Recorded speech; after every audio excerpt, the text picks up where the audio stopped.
بسم الله الرحمن الرحيم. الحمد لله رب العالمين والعاقبة للمتقين والصلاة والسلام على أشرف الأنبياء والمرسلين ومن تبعهم بإحسان وإيمان إلى يوم الدين وبعد.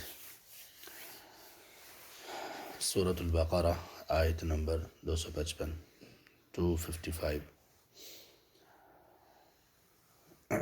یہ آیت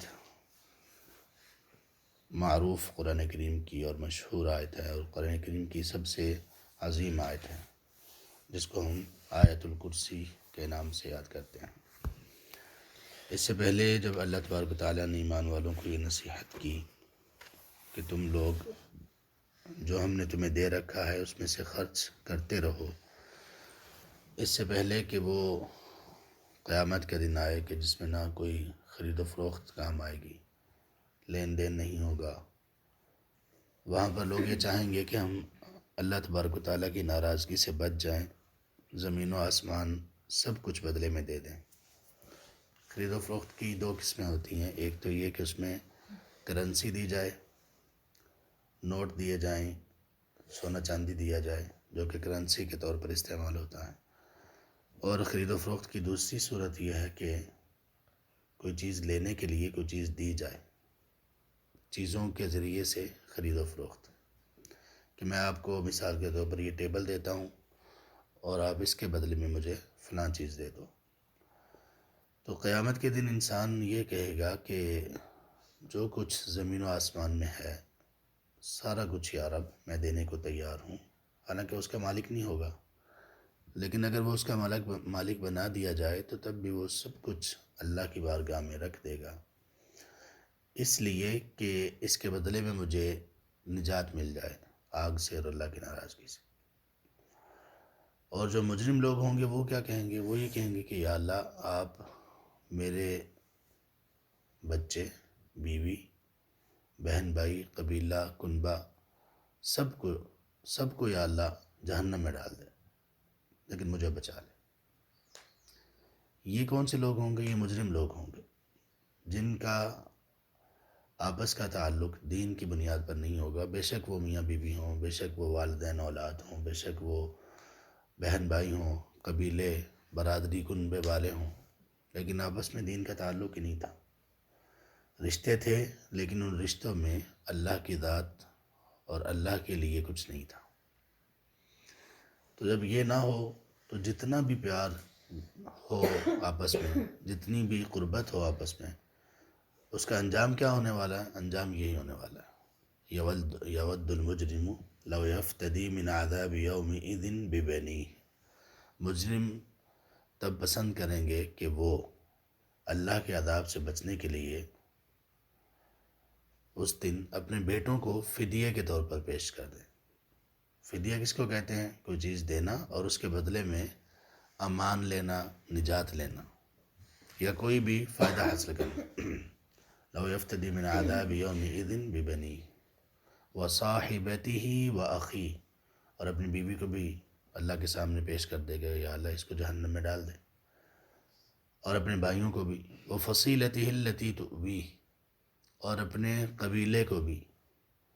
بہت سارے لوگ قبیلے کو، برادری کو بت بنا لیتے ہیں، عزت اور ذلت کا ذریعہ برادری کو سمجھتے ہیں، بلندی اور برتری برادری کی وجہ سے سمجھتے ہیں۔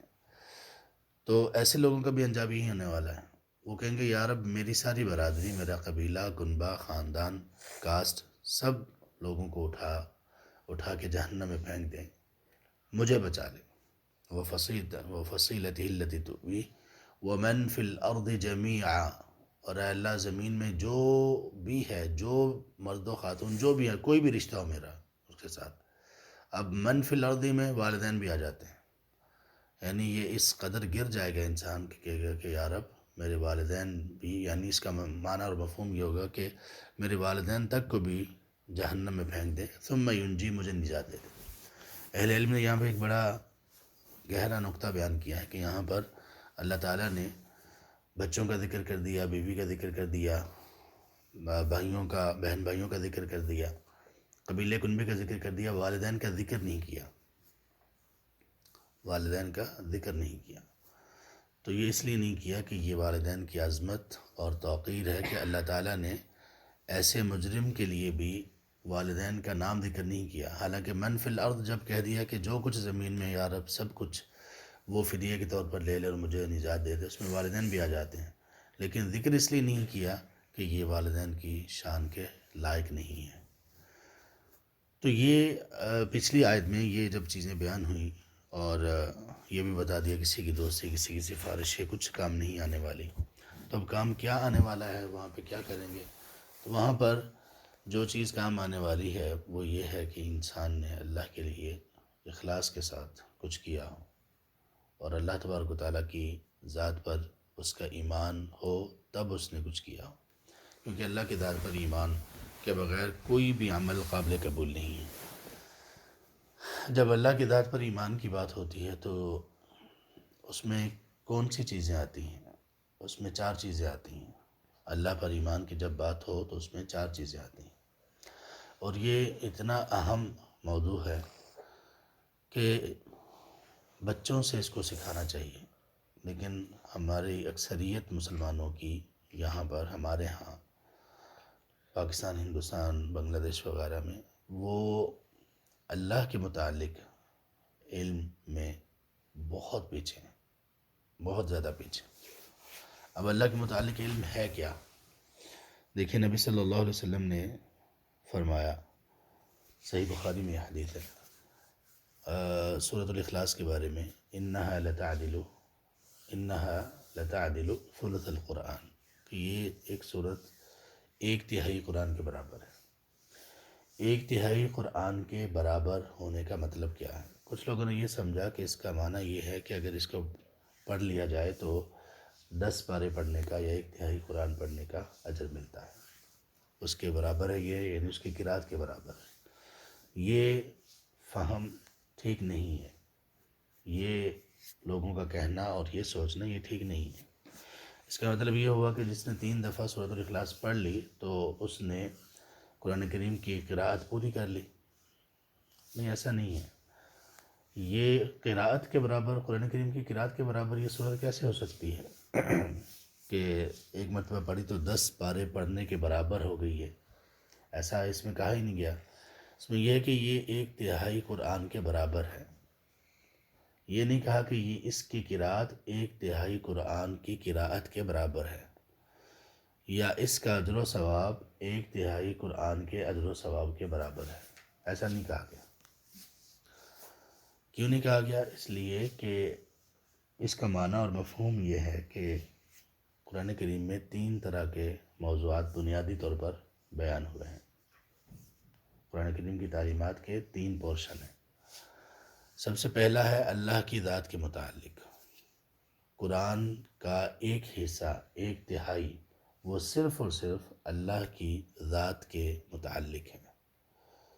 اللہ تبارک تعالیٰ کی شان، اللہ کی کبریائی، اللہ کی بڑائی، اللہ کی توحید کی تمام اقسام اس کے متعلق ہے۔ اور ایک حصہ سابقہ اقوام کے واقعات اور آئندہ ہونے والے جو واقعات ہیں جن کی پیشین گوئیاں کی گئیں جنت اور جہنم تک، اس کے متعلق ایک پورا حصہ۔ اور تیسرا حصہ احکام و مسائل کے متعلق ہے، حلال اور حرام کے متعلق ہے، کیا کرنا کیا نہیں کرنا۔ تو جب یہ 3 حصے ہیں قرآن کریم کے، تو وہ جو توحید پر مبنی جو حصہ ہے، تو یہ سورہ اس کی نمائندہ سورہ ہے، اس پورے ایک پورشن کی، ایک حصے کی کے برابر ہے یہ، یعنی اس میں اتنا کچھ سمو دیا گیا ہے، اتنی جامعیت ہے اس میں۔ اب وہ اللہ کے بارے میں جو علم ہے اس قرآن کریم میں نازل کیا گیا وہ کیا ہے؟ وہ یہ ہے کہ اللہ تبارک و تعالیٰ پر ایمان لانا، وہ اس میں 4 چیزیں شامل ہیں۔ سب سے پہلی چیز یہ ہے کہ اللہ کے وجود پر ایمان، اللہ کا وجود۔ اللہ کے وجود پر ایمان سے انسان ایک تو اللہ تبارک و تعالیٰ پر ایمان اس کا مضبوط ہوگا، اللہ کی شان اور بڑائی اس کے ذہن میں بیٹھے گی۔ دوسرا یہ کہ وہ ان لوگوں کی باتوں کا اور ان لوگوں کی ہدایت کا سبب بن سکتا ہے جو لوگ اللہ کی ذات کے ہی منکر ہیں۔ تو اللہ تعالیٰ نے اپنے وجود پر قرآن کریم میں بے شمار دلائل بیان کی۔ تو اللہ پر ایمان میں سب سے پہلے اللہ کے وجود پر ایمان، دوسرے نمبر پر اللہ کی ربوبیت پر ایمان۔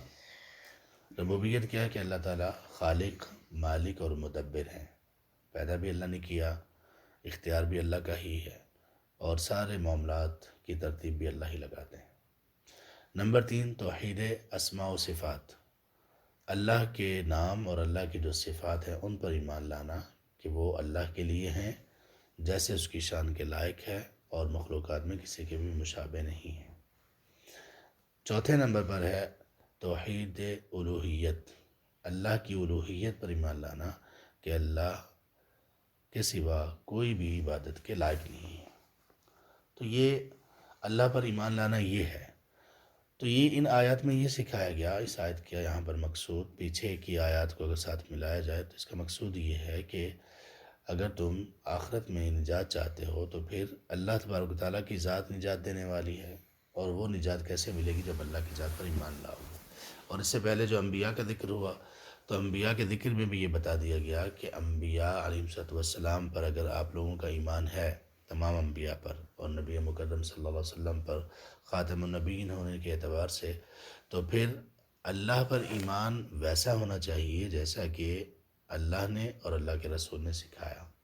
اللہ پر ایمان ویسا ہونا چاہیے جیسا کہ وحی کیا گیا محمد کریم صلی اللہ علیہ وسلم کو قرآن کی صورت میں اور حدیث کی صورت میں۔ اور وہ کیا ہے؟ اس سلسلے کی یہ ایک آیت ہے جس کو ہم آیت الکرسی کہتے ہیں۔ آیت الکرسی کو آیت الکرسی کیوں کہتے ہیں؟ اس لیے کہتے ہیں کہ اس میں الکرسی کا ذکر ہے، اور یہ قرآن کی اکیلی واحد آیت ہے جس میں کرسی کا ذکر ہے، اللہ تعالیٰ کی کرسی کا ذکر۔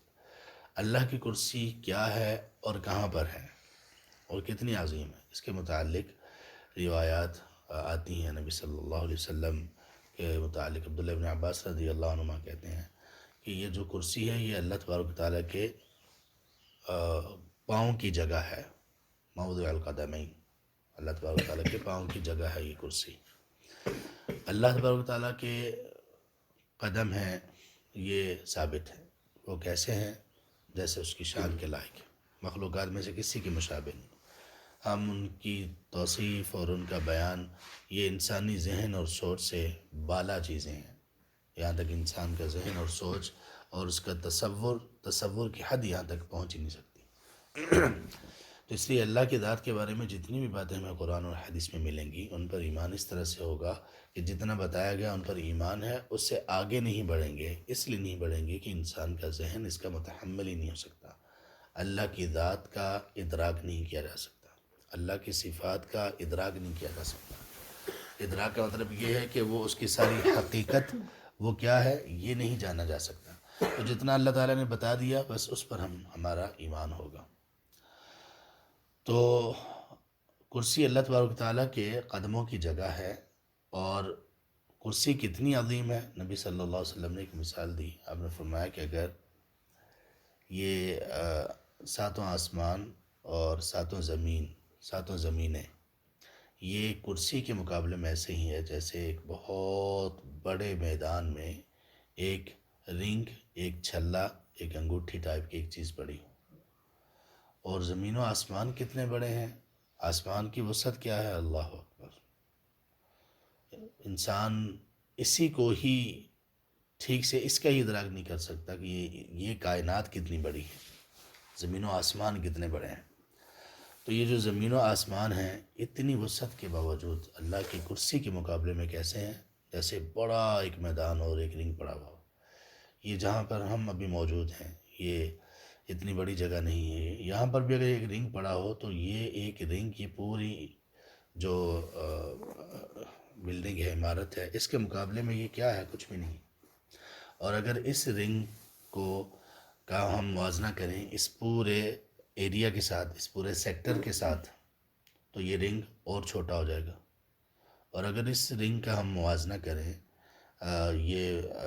یہ والا پورا ایریا جو ہمارا جو ٹاؤن ہے اور اس کے ارد گرد کے جو ٹاؤن ہیں سارے، ان کو ملا کر اگر کیا جائے، بحریہ ٹاؤن ہے، سواں گارڈن ہے، PWD وغیرہ سب کو، تو یہ رنگ اور چھوٹا ہو جائے گا۔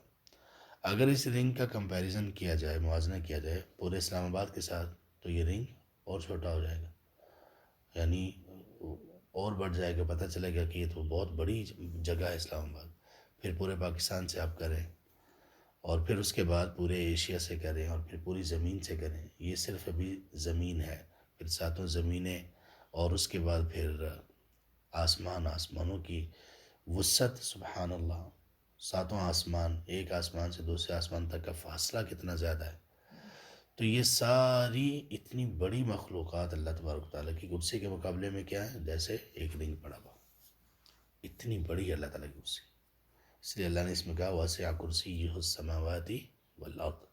آسمان و زمین کو وسیع ہے اللہ کی کرسی، یعنی حاوی ہے. اس طرح سے حاوی ہے کہ آسمان و زمین اس کرسی کے مقابلے میں ایک رنگ کی طرح لگتے ہیں. اور پھر یہی موازنہ اللہ کے رسول صلی اللہ علیہ وسلم نے عرش کے ساتھ کیا کہ کرسی عرش کے مقابلے میں ایسے دکھائی دیتی ہے جیسے آسمان و زمین کرسی کے مقابلے میں. اس کا مطلب یہ ہے کہ عرش اللہ کا کرسی سے بھی کتنا بڑا ہے. یہاں پر اللہ تبارک تعالیٰ نے، اللہ کے رسول صلی اللہ علیہ وسلم نے موازنہ بند کر دیا. پھر یہ نہیں کہا کہ اللہ کی ذات عرش کے مقابلے میں اتنی بڑی ہے، اس لیے کہ اللہ کی ذات کے ساتھ مقابلہ ہی نہیں کیا جا سکتا. وہ ان تمام چیزوں سے بالا اور مبرہ ہے. تو یہ اس کی وجہ تسمیہ ہے آیت الکرسی ہونے کی. اللہ تبارک تعالیٰ ہمیں حقیقی علم نصیب کرے، اور اللہ تبارک تعالیٰ ہمیں اپنی ذات کے متعلق علم حاصل کرنے کی اور اپنے ایمان کو مضبوط کرنے کی توفیق نصیب فرمائے. آمین یا رب العالمین. سبحانک اللہم و بحمدک، اشہد ان لا الہ الا انت، استغفرک و اتوب الیک.